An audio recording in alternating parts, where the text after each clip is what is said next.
So we're going to be talking about the healing powers of cedar. And this is a medicine that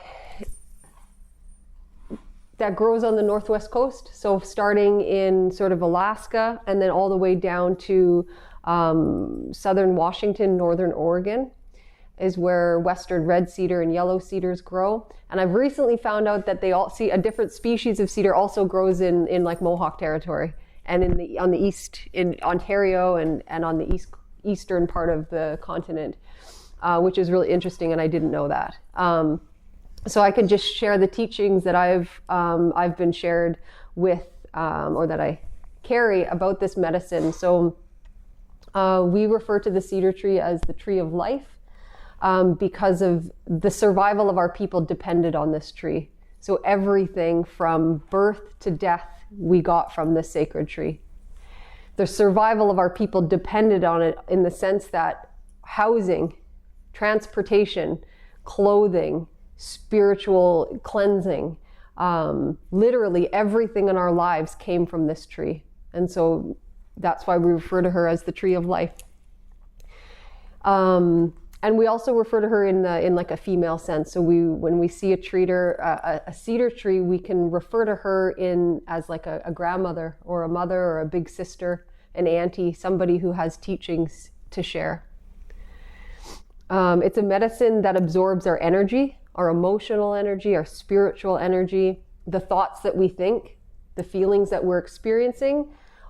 If we're touching this medicine, this medicine has the ability to take from us all of that. It literally imbues, it takes everything from us, the thoughts that we're feeling, or the thoughts that we're thinking, the feelings that we're feeling. So my experience, I'll just share, the family I come from was very successfully colonized, successfully assimilated, in the sense that I didn't grow up with a connection to land, my identity, or my culture. And because I'm white passing, I got to pretend that I was somebody I wasn't for most of my life. And when I touched this medicine, when the narrative shifted for me, when I started to become open to connecting with my identity, this is a medicine that really changed the trajectory of my life. So when I touched it, I was touching the inner bark, which is the photo here. I'm harvesting from a cedar tree. And our clothing was woven from cedar. Our baskets were woven from cedar, from the bark. When we're in our mother's womb, we're in the spirit world. And when we come from the spirit world, the first thing that we touched was cedar, a cedar woven mat, woven from the bark of the tree. So it was really important that our people coming from the spirit world, it was the first thing that they touched, that a baby would touch. And then the last thing that they touched going back to the spirit world. So we were sent back to the spirit world in a cedar box. So it was the first thing that we touched coming from the spirit world, and then the last thing that we touched going back to the spirit world. So when I touched the bark for the first time, it began the journey of dismantling or taking that shame, the shame that had been bred into me and my ancestors through residential schools and assimilation policies.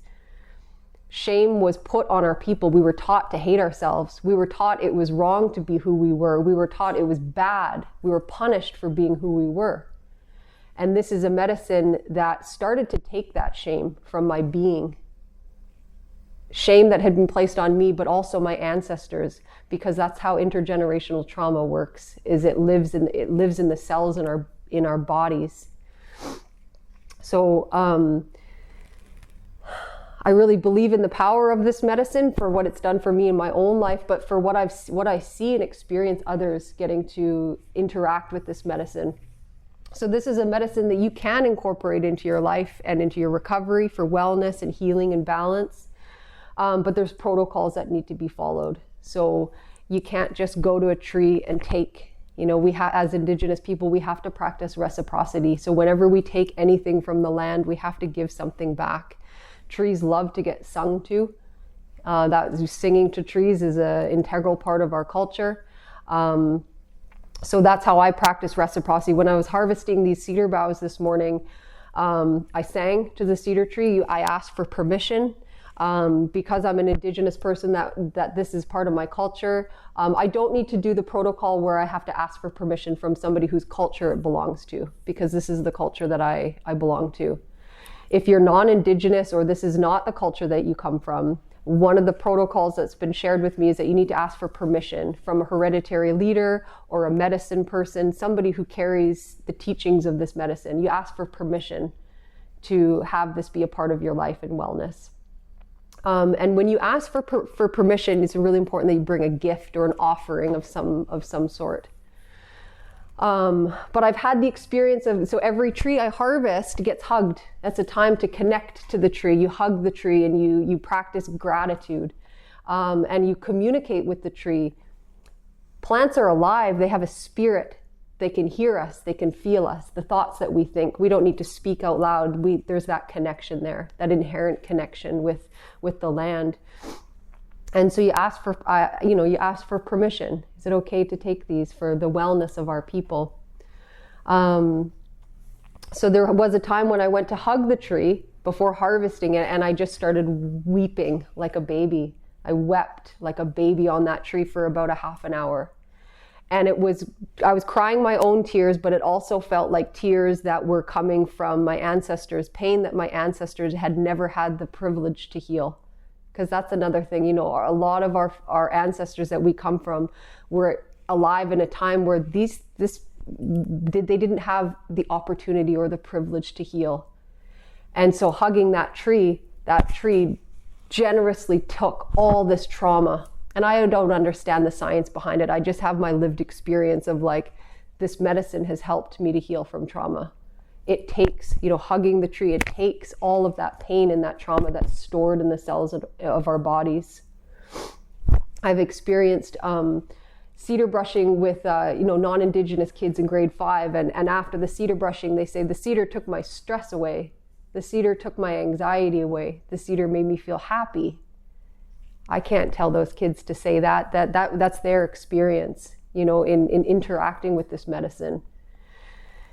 So it's a very powerful medicine, and I believe in it strongly. Another teaching I can share is there's the highest ranking ceremony in our culture is called the Hamatsa, and it's a secret society. And one of the things that happens in I don't know everything about it because it's a secret society. Only if you're a part of that you get to know. But one of the things I do know that is sort of openly shared is there's a spirit called Bak Wali Nutsiwe, and it's a cannibal eating spirit. And when it enters your being, you crave human flesh. And one of the ways that we help to tame that spirit out of that person is with this medicine. That's the power that this medicine has to take that spirit out of somebody. So I believe wholeheartedly in this medicine and the power that it has to help our people to heal. So Daryl and I Daryl's gonna sing while I offer a cedar brushing ceremony. And the invitation, I'll be inviting folks to do is I'll leave some cedar on the ground and I'll invite you to step onto the cedar. And then I'll be brushing you with the cedar boughs. And the invitation is to think about anything that's not serving you. If there's something that you want to let go of, this medicine has the ability to help take some of that from you. And I guess another thing that I can share is, when I was harvesting these cedar boughs, I felt really sad. And why I felt really sad, wasn't feeling sad while I was touching it, because I know that would go into this. But I felt sad because a lot of the cedars are brown. They're turning brown. They're not green anymore. You can't do cedar brushing with dead cedar boughs. And that is an impact of climate change and what human beings have done to the planet. And I felt a lot of sadness because when I think about my great-grandchildren, that there could be a time when our people don't have access to this medicine because of what humans have done to the planet. So I put a lot of prayer. I'll put a lot of prayer for the land and to help the land to regenerate itself and to heal from the impacts of what humans have done to this medicine. So I really appreciate that we have this medicine to help us, because some of the cedar boughs are turning brown. And this is the first year that we can see the impact of climate change on this medicine.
This is, I just found out, I actually didn't know what this feather was, or this wing was, but I believe it's a hawk, and I heard you say that you've been dreaming about one for a long time. And this is, I remember being at the very beginning of my journey in connecting to my identity and reclaiming those parts of myself that were systemically taken, and how much I wanted one of these. You know, I wanted one, and I had to wait a long time, like over a decade. And Daryl gifted me one, and I want to gift this to you for the work that you're doing and reclaiming your identity and who you are, and you're a leader for your people. And my prayer is that this stays with you on your journey and gives you strength to keep doing the work that you're doing for the collective healing of all Indigenous people. I just want to honor you for the work you're doing. Thank you. Wow. I feel like I'm doing an Oscar speech. Oh, well. This is amazing. I can't even say words to it, but I acknowledge that. Like, very much everything you just said reflects with where I'm at in my life and what I'm hoping to accomplish. Like I said, despite hiccups in the road, and to see here, to honor each of you and everything you shared today, and then also to hear the truths that you're speaking and the realizations that you're coming to, just goes to help me stay motivated on dark days and when things are challenging, when we hear the unearthings. And as this continues to go on, I know that there needs to be this traditional way of healing, not just medication. And there's nothing wrong with Western medicine and stuff, to the sense that it does help people, but we also not lose sight of this way of healing. And we sit here and witness one another experiencing our own healing journeys.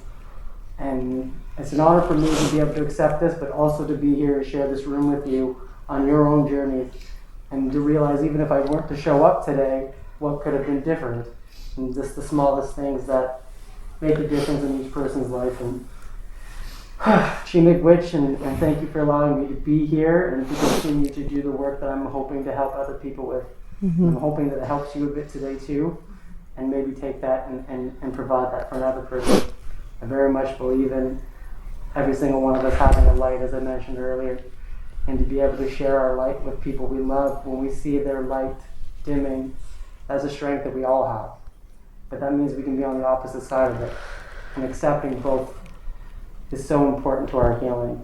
It's okay to have a bright light, and it's okay to be dimmed. And it's okay to ask another person you love to help your light be bright. So thank you, because my light was dim today. Thank you. Mm-hmm. I'll sing the Ligwith Dao Paddle song to honor your journey, Christine, your journey home.